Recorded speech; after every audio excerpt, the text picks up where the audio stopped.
तो प्रहलाद ने भगवान की स्तुति की और भगवान ने प्रसन्न होकर के कहा वे वर मांगो। तो प्रहलाद कहते हैं भगवान मांगना क्या है, मुझे कुछ मांगना ही नहीं है, क्योंकि श्राप और वरदान मांगना ये भी बंधन के कारण है।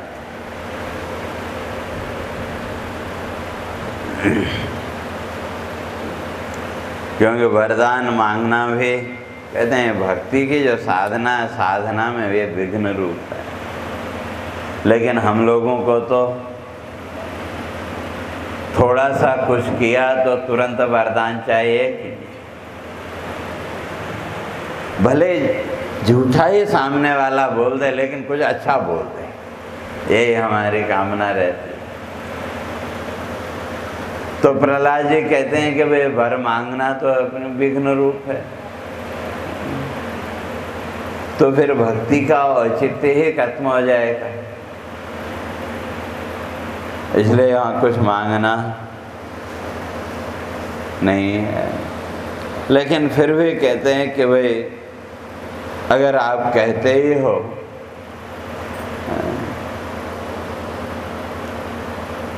तो केवल एक ही वरदान मैं आपसे चाहता हूँ। तो क्या वरदान चाहता हूँ, तो आगे वो स्पष्ट करते हैं, नहीं कामना जगत भोग की। कहते हैं मेरे मन में संसार की कोई कामना नहीं है, नहीं कामना जगत भोग की,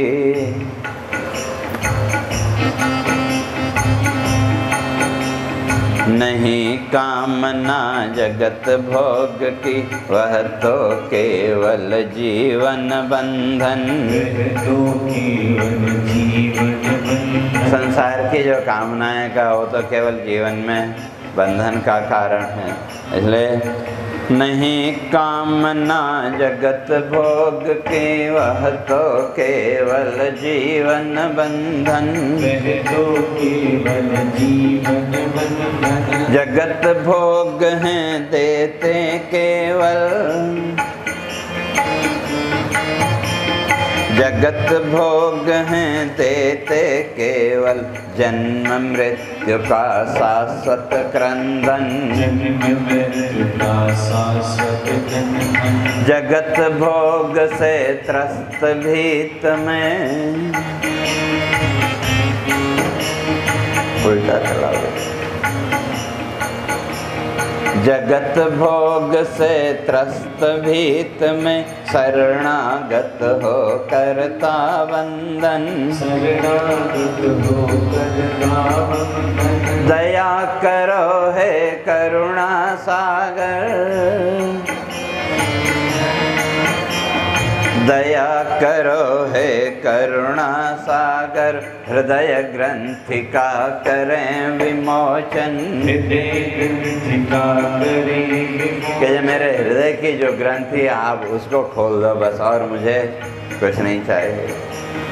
और चित्त कामना पूर्ति हेतु जो, चित्त कामना पूर्ति हेतु जो, करता नित है हरि का वंदन। भक्ति नहीं वह वणिक वृत्ति है। वणिक वृत्ति है ना व्यापार। अगर अपने मन की इच्छाओं को पूरा करने के लिए, मन की कामनाओं को पूरा करने के लिए आप भक्ति करते हैं तो क्या वो भक्ति नहीं है, वो तो व्यापार है, बिजनेस है। भक्ति नहीं वह वणिक वृत्ति है, नहीं मुक्ति का वह है साधन। नहीं मुक्ति का वह है साधन। और अगर वरदान देना ही चाहते हो तो क्या वरदान चाहिए? चाहे वर यदि देना भगवन,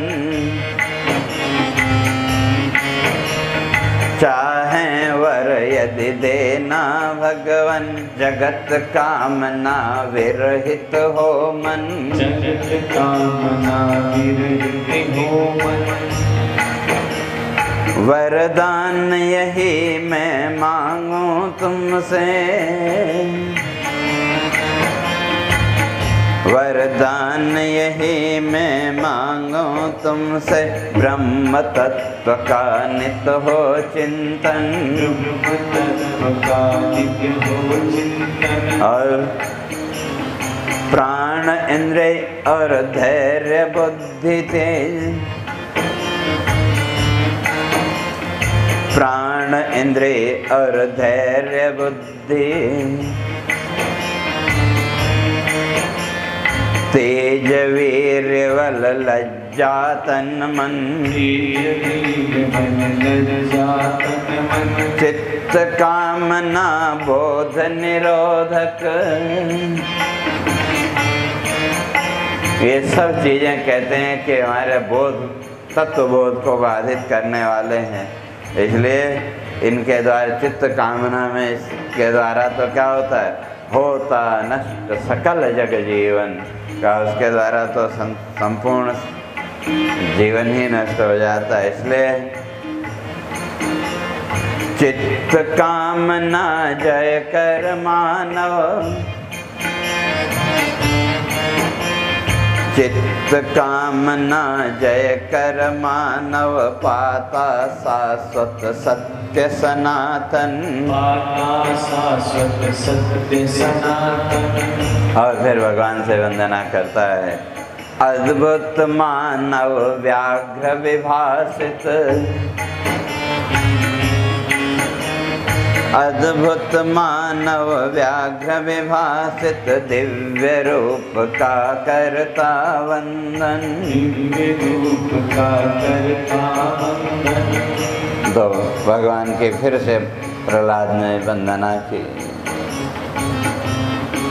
तो इसलिए भगवान कहते हैं कि वे जो सही अर्थों में भक्त हैं, निष्काम भक्त नहीं चाहते जग जीवन के नश्वर भोग, इसलिए आशीर्वाद देते हैं।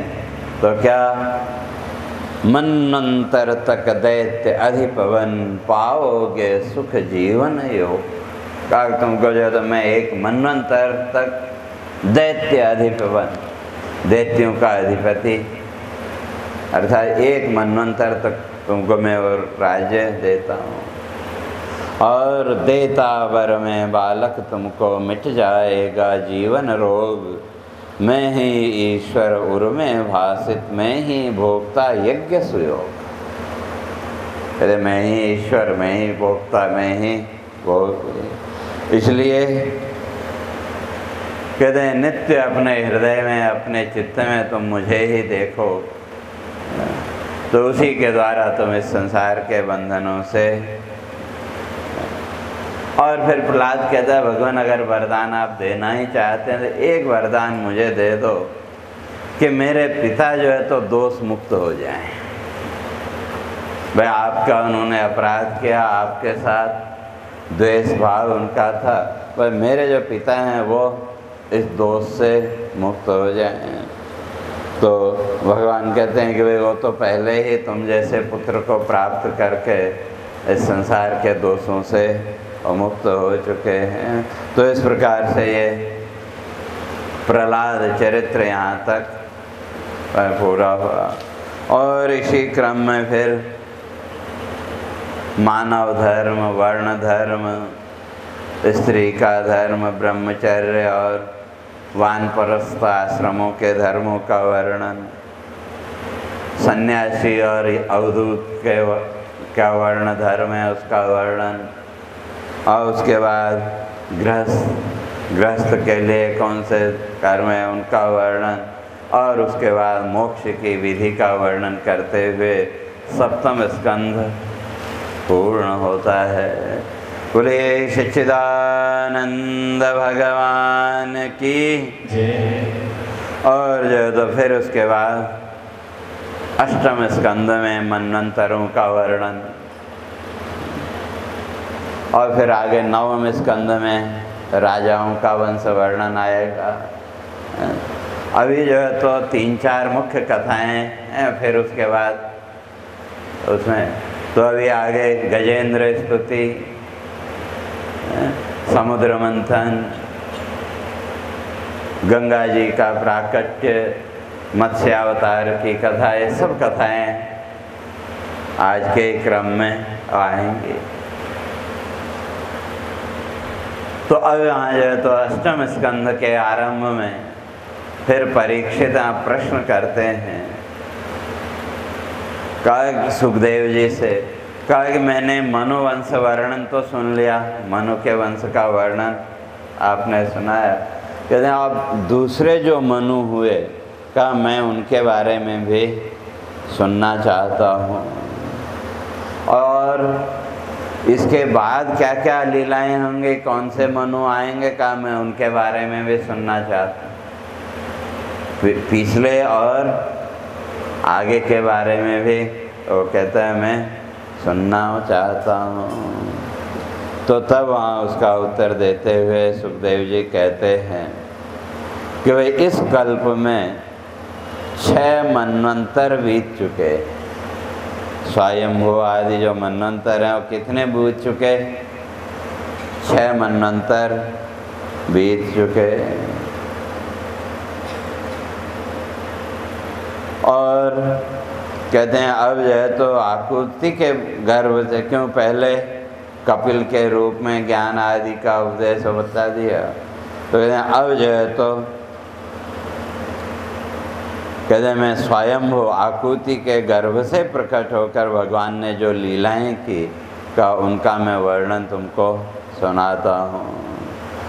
और उधर मनु शतरूपा संपूर्ण भोगों का त्याग करके सुनंदा नदी के किनारे एक पैर पर खड़े होकर के वर्षों तक और तप किया, और वहाँ पर फिर मनु भगवान की वंदना करते हैं।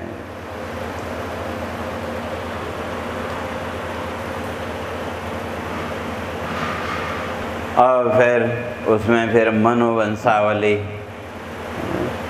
14 मन्वंतरों का वर्णन वहाँ पर आता है।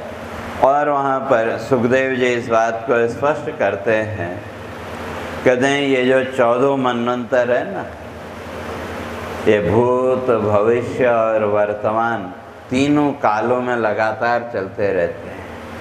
ये कोई मन्वंतर पहले हुआ आज नहीं है ऐसा नहीं, बल्कि ये तीनों कालों में ये निरंतर चलते रहते हैं। और एक एक मन्वंतर की अपनी एक विशेषता है। और जब एक चतुर्युगी जब पूरी होगी तो कहते हैं उस समय प्रलय होगा, तो फिर उसके बाद वही मन्वंतर क्रम फिर से चलेगा। तो फिर वहाँ परीक्षित प्रश्न करता है, कहा कि वे मन्वंतरों का जब वंश वर्णन पूरा विस्तार से सुनाया, तो कहा मैं अब गजेंद्र मोक्ष की कथा सुनना चाहता हूँ। तो जो गजराज था वो कैसे इस संसार बंधन से मुक्त हुए, और क्यों जो है तो गज हाथी के रूप में उनको जन्म लेना पड़ा, तो कहा मैं वो सुनना चाहता हूँ। तो तब उसका उत्तर देते हुए सुखदेव जी वहाँ स्पष्ट करते हैं कि एक समय की बात है, का त्रिकूट पर्वत के पास है? और वो त्रिकूट पर्वत आप लोग जाते हैं ना वैष्णो देवी दर्शन करने के लिए, है? तो वो त्रिकूट पर्वत श्रृंखला है। तो इसलिए भागवत की कथा के अनुसार उस समय जो समुद्र था, उस समुद्र की सीमा वहाँ तक थी, त्रिकूट पर्वत के नीचे तक, वहाँ से समुद्र आरंभ होता था। और ये जो त्रिकूट पर्वत श्रृंखला है, 3 पर्वत तो नहीं, एक ही पर्वत, लेकिन सूर्य की किरणें जब उस पर्वत के ऊपर पड़ती थी तो उसके 3 रंग उसमें, प्रातःकालीन स्वर्ण सोने का रंग, और दोपहर में लौह रंग, और सायंकाल को चांदी के रूप में।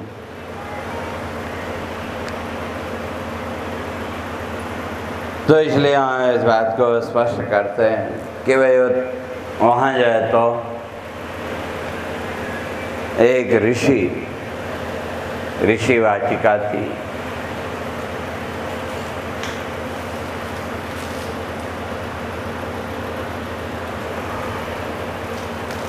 तो एक दिन एक हाथी अपने स्वजनों के साथ जलपान करने आया, और वहाँ बड़ा सुंदर मनोरम दृश्य वहाँ था।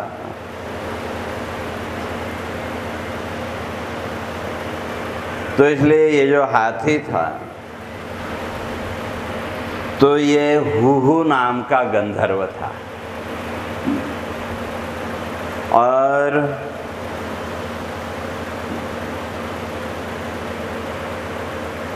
ऋषि देवल के शाप के कारण उसको हाथी बनना पड़ा।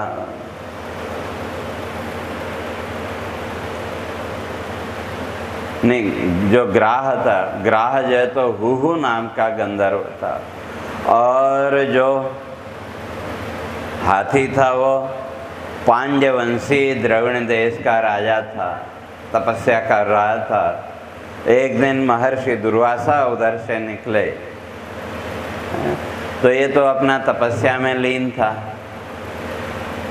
लेकिन महर्षि दुर्वासा ने देखा कि भाई ऋषि आए, संत आए, तो इनका कोई इसने स्वागत सत्कार नहीं किया, तो इसलिए श्राप दे दिया। कहा तुम हाथी की तरह जड़ होकर तपस्या कर रहे हो, इसलिए जाओ हाथी की योनि में जाओ।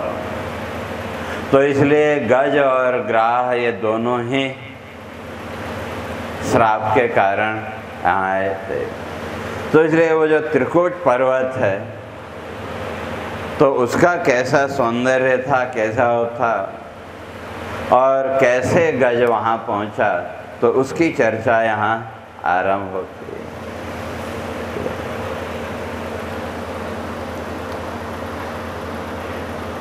तो एक बड़ा सुंदर, उसके 3 शिखर थे त्रिकुट पर्वत के, और उसी के नीचे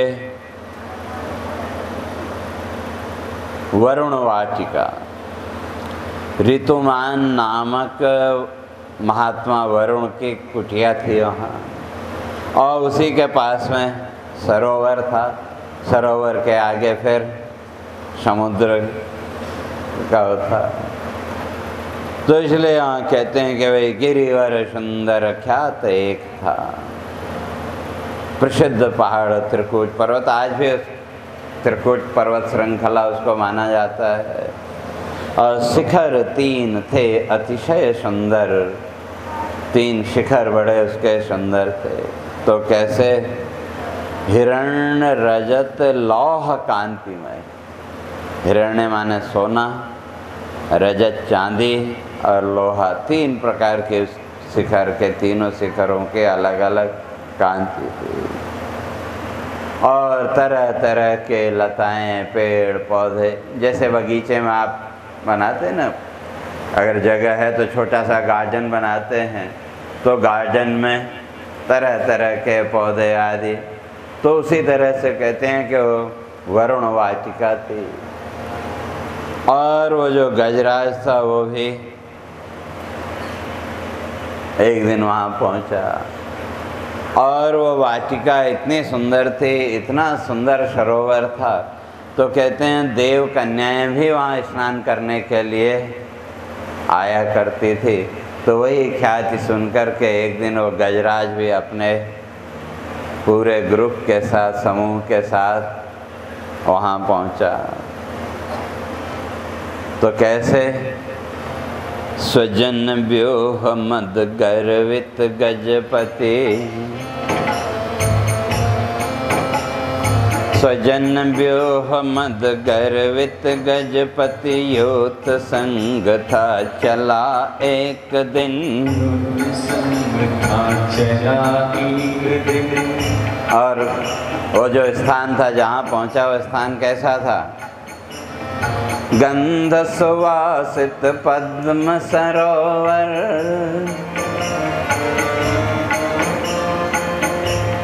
कमल की गंध से भरा हुआ, कमल के पुष्पों से भरा हुआ सरोवर।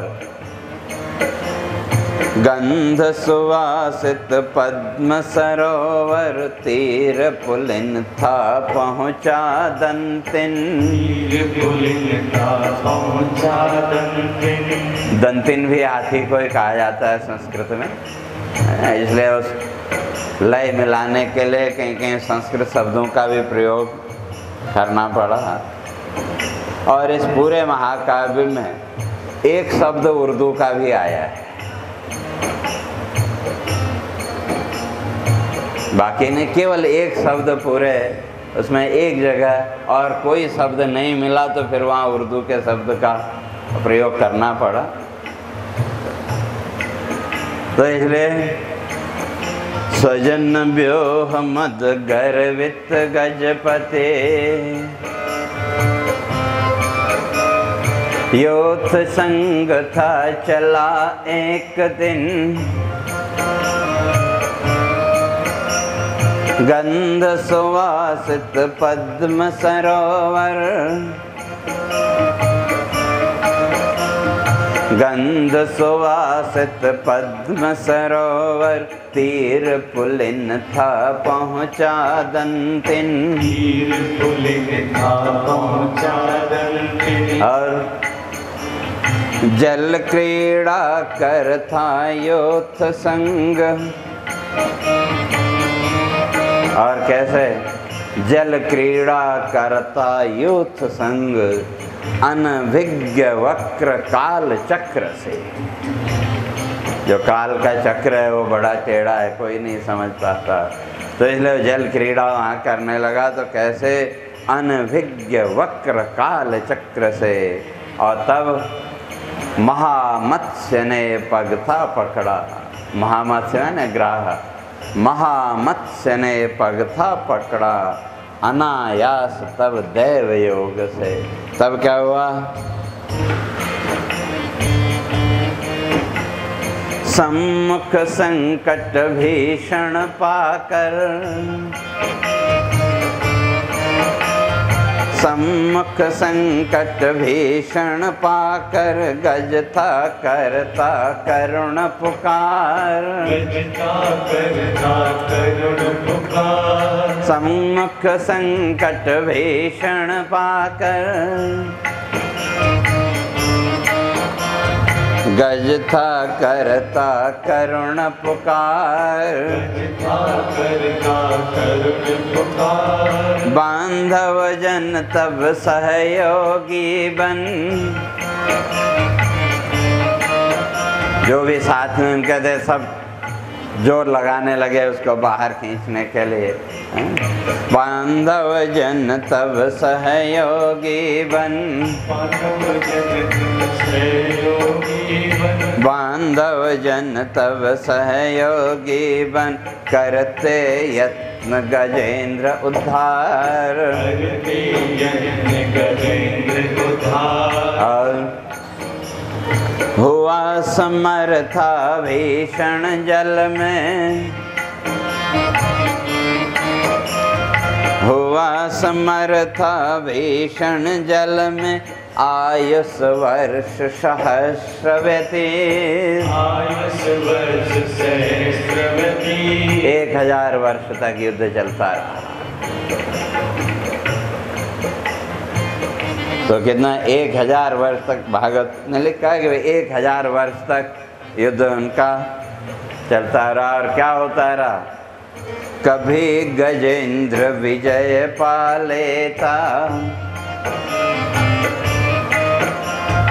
कभी गजेंद्र विजय पा लेता।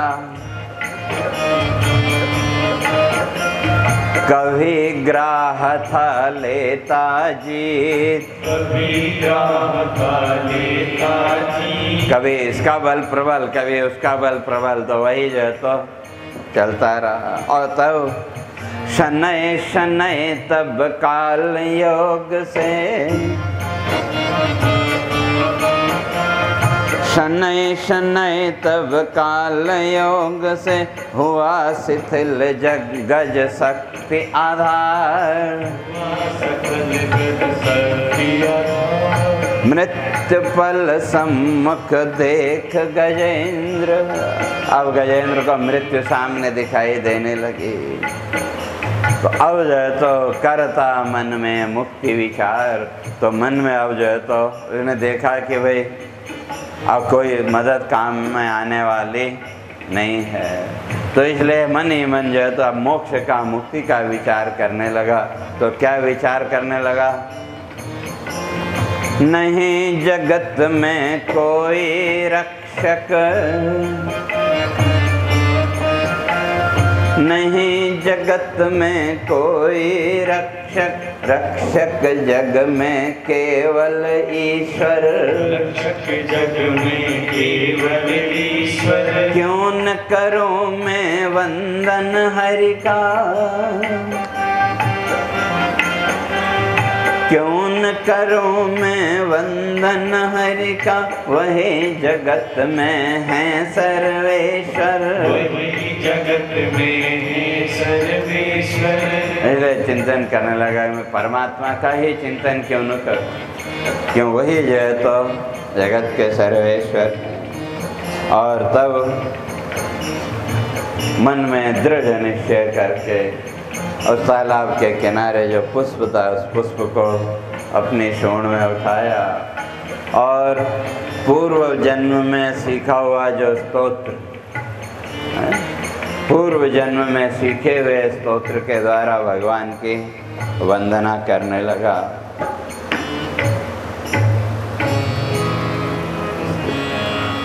तो क्या वंदना? तो ये दोधक संजन है। तो दो तीन बार सुना देता हूँ, बाकी तो अपने राजू जी सुनाएंगे। तो क्या कहता है? हे जग कारण चित्त निवासी, वो अपनी तर्ज तो वो निकाले, मुझे गाना आना कुछ आता नहीं, मैं तो ऐसे बोल देता हूँ बस। हे जग कारण चित्त निवासी, है तुमसे जड़ जीवन पाता, आदि अनामय हे जग स्वामी, चेतन चिन्मय वंदन धाता। आगे कहो सुनाएंगे अपनी तर्जम। भासित विश्व चराचर माया, वेद प्रपंच विमोह छाया, सृष्टि दिया ज्ञान प्रदाता, सिद्ध स्वयं तुम वेश विधाता, जिसमें जग भासित होता, द्वैत प्रपंच प्रभा जग विद्या, चेतन चिन्मय वंदन धाता, जन्म न कर्म नहीं गुण कोई, नाम न रूप अनामय धाता, दुष्ट विनामय हर काया,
तो इसलिए जो गजेंद्र है तो क्या मांगता है?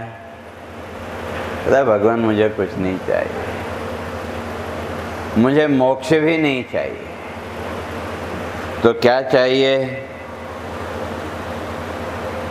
चाह नहीं जग जीवन की है, मुक्ति मिले तम जीवन वांछा। तो किसकी मुक्ति? सूक्ष्म कलेवर नष्ट न होता, नष्ट करो उसको तुम धाता। इसलिए वहाँ गजेंद्र इस बात को स्पष्ट करता है, जिजी विषे ना हम यह मुया किमंतर वहिश्च तमो वृत्य भया। कभी मैं इस जीवन से मोक्ष नहीं चाहता, इस शरीर से मुक्ति नहीं चाहता। क्यों? क्योंकि ये शरीर तो एक न एक दिन अपने आप छूट ही जाएगा। आप इस शरीर को रखना भी चाहें तो भी अपने समय के साथ एक न एक दिन तो छोड़ना ही पड़ेगा। अब जो एक न एक दिन छूटने ही वाला है तो क्या उससे मुक्ति मांगने से फायदा क्या? एक न एक दिन तो ये शरीर छूटना ही है। तो ये शरीर छूट जाए और मैं जो है इस बंधन से मुक्त हो जाऊं तो क्या ये मांगने का फायदा क्या? क्योंकि समय के साथ ये अपने आप नष्ट हो जाएगा। तो क्या करो?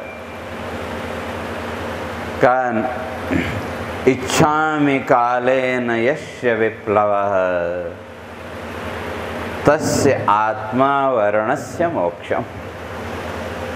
इच्छामि कालेन न यस्य विप्लवः। कहते हैं समय के साथ जिसका नाश नहीं होता मैं उसी का नाश चाहता हूँ। तो वो क्या है? तस्य आत्मलोक आवरणस्य, आत्मलोक का जो आवरण अर्थात सूक्ष्म शरीर। क्यों? शास्त्र इस बात को स्पष्ट करता है कि जब तक सूक्ष्म शरीर है वो अपने लिए ये स्थूल शरीर ढूंढ ही लेगा। जब तक सूक्ष्म शरीर है तो वो अपने लिए स्थूल शरीर ढूंढ ही लेगा। और ये स्थूल शरीर तो यहीं तक है, मृत्यु के बाद शमशान में ले गए, जलाया या गाड़ दिया तो ये शरीर तो नष्ट हो गया। लेकिन जो आपका सूक्ष्म शरीर है, जिसकी गति है, वो तो ऐसे नष्ट नहीं होता, वो तो केवल ज्ञान के द्वारा ही उसकी निवृत्ति। इसलिए गजेंद्र कहता है कि भाई मैं ये सब दूसरे चीज़ें कुछ नहीं मानता, मुझे मुक्ति भी नहीं चाहिए। बस क्या करो? कहा केवल आप इस सूक्ष्म शरीर को नष्ट कर दो बस। और जब सूक्ष्म शरीर ही नहीं रहेगा तो फिर स्थूल शरीर कहाँ से रहेगा? तो इसलिए सीधे सीधे मोक्ष नहीं मांगा,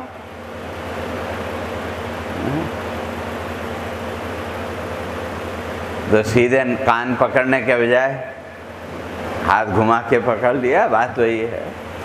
तो सीधे सीधे मोक्ष नहीं मांगा।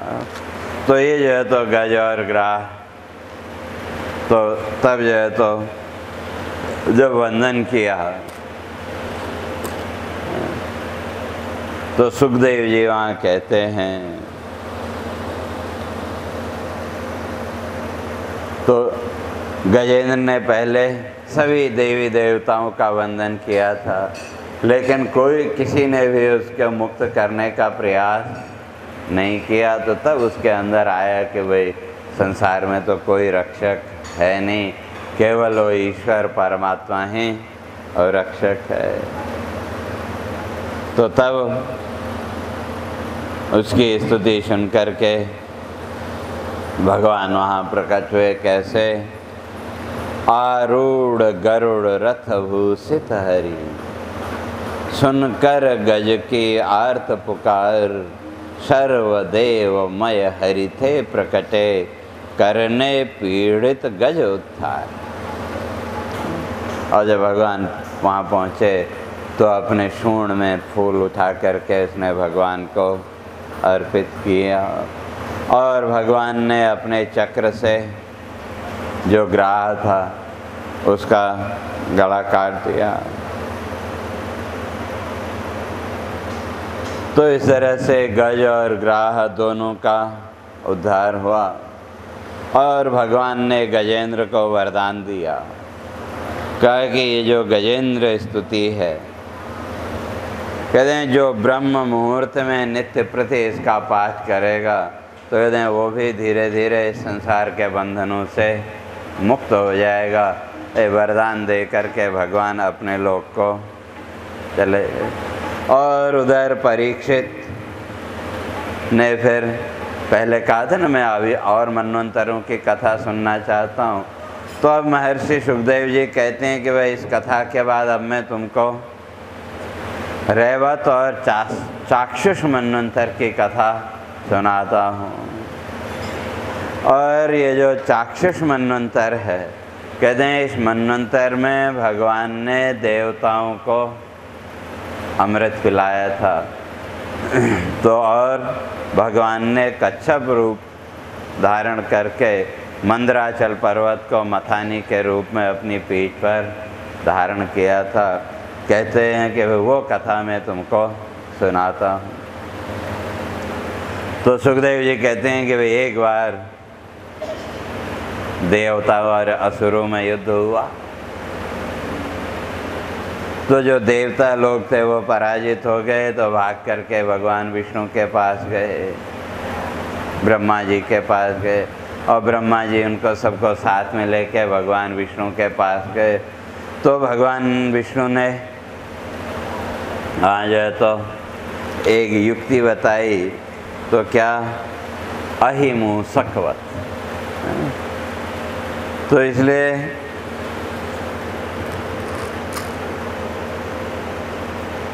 तो देवताओं की जो पराजय हुई तो वो किसके कारण? महर्षि दुर्वासा के श्राप के कारण। तो महर्षि दुर्वासा, तो कथा आती है विष्णु पुराण में, वहाँ चर्चा है कब महर्षि दुर्वासा देवलोक से आ रहे थे तो रास्ते में उनको इंद्र मिले, और जब वैकुंठ लोक से दुर्वासा जी आ रहे थे, विष्णु जी ने प्रसाद के रूप में उनको एक माला दी। अब माला को तो वे इधर उधर उसका अनादर तो नहीं कर सकते, और लेके आ रहे थे, रास्ते में इंद्र मिले। तो दुर्वासा जी ने सोचा भी मेरे तो किस काम की, उनको तो किसी प्रकार का यश वैभव कुछ चाहिए नहीं। तो कहा कि भाई ये देवराज इंद्र है, इसलिए ये इसका योग्य पात्र है। तो वो माला जो है तो उन्होंने देवराज इंद्र को दे दी। क्यों? इसके बाद फिर ब्रह्मा जी भगवान की स्तुति करेंगे, फिर आगे समुद्र मंथन की कथा चलेगी। तो देवराज इंद्र को वो माला दे दी, और देवराज इंद्र ने अपने अहंकार के मद में वो माला उठा करके वो देवराज इंद्र का जो हाथी था उसके गले में डाल दी। और महर्षि दुर्वासा ने देखा तो श्राप दे दिया, कहा तुम श्री विहीन हो जाओ। श्री विहीन माने तुम्हारा जो ऐश्वर्य है वो सब समाप्त हो जाए। और वो जो माला का प्रभाव इतना था, कहते हैं कि अब वो माला गले में पड़ते ही वो जो हाथी था वो भी एकदम मदमस्त हो गया। उसने इंद्र को उसी समय अपने ऊपर पीठ से गिरा दिया, और उसी हाथी का सिर गणेश जी के रूप में पूजित हुआ। गणेश जी के गले में जो हाथी का सिर लगा तो इसी हाथी का सिर वहाँ लगा, ऐसी कथा वो आती है। तो इसलिए ये जो कथा है कि गणेश जी के रूप में वही जो है तो हाथी जो है तो गणेश जी के रूप में पूज्य हुआ, तो ये कथा ब्रह्म वैवर्त पुराण में है। और विष्णु पुराण में इतना ही वर्णन आता है कि ऋषि दुर्वासा ने उनको श्राप दे दिया तो वो श्री विहीन हो गए।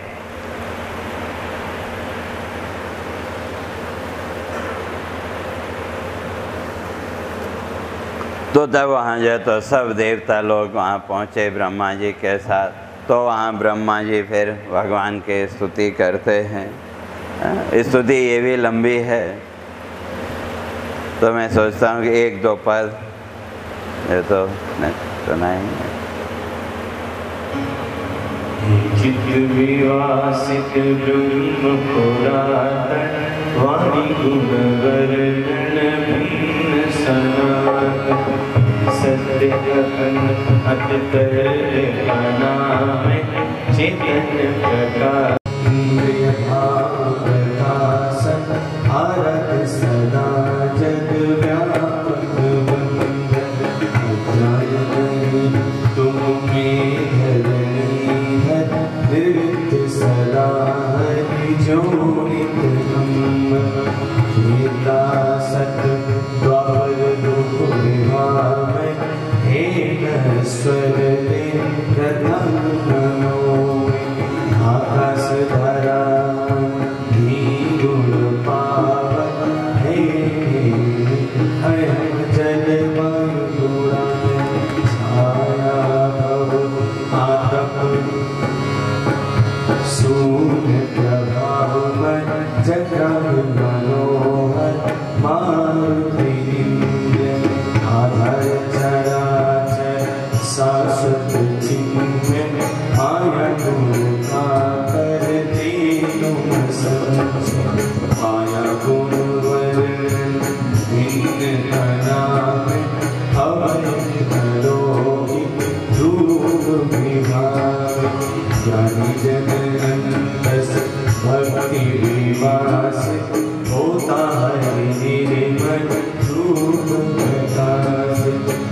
सिंह सदा और तत्व सनातन भारत सदा जन व्यापक बंधन भारत सदा जन व्यापक बंधन भारत सदा जन व्यापक बंधन। तो जब भगवान हमने आए तो उनको समझाते हैं कि वे चिंता नहीं करो। शास्त्र कहता है कालो ही दुरतिक्रम है, समय बड़ा बलवान। हर एक व्यक्ति के जीवन में काल का बड़ा महत्व है, समय का बड़ा महत्व है। का इस समय असुरों के पक्ष में है, भगवान कहते हैं। इसलिए एक काम करो, तुम दैत्यों के साथ मित्रता करो।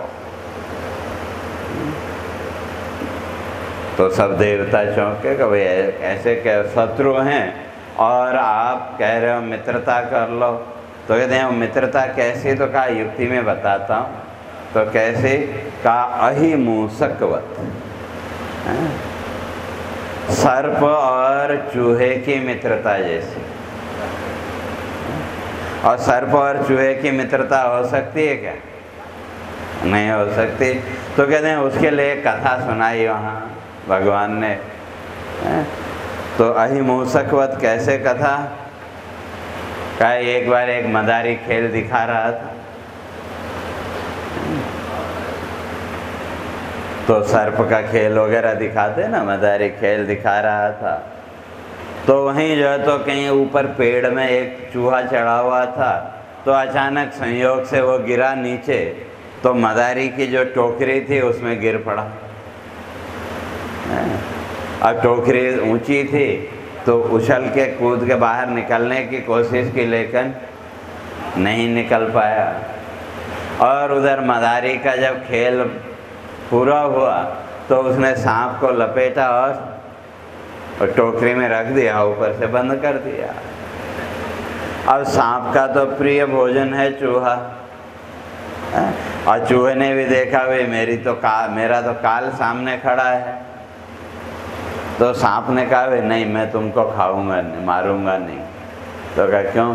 कहा हम मैत्री कर लेते हैं, दोस्ती कर लेते हैं, क्यों दोनों एक ही परिस्थिति में फंसे हुए हैं। तो कहा भाई कैसे मैत्री होगी? कहा भाई तुम जो है तो ये काट सकते हो, तुम्हारे दांत हैं, तुम इस बांस की टोकरी को तुम काट सकते हो। एक काम करो, तुम सुराख होल करो, तो पहले तुम निकलना, फिर बाद में मैं उससे निकलूँगा। तो चूहा मान गया। चूहे ने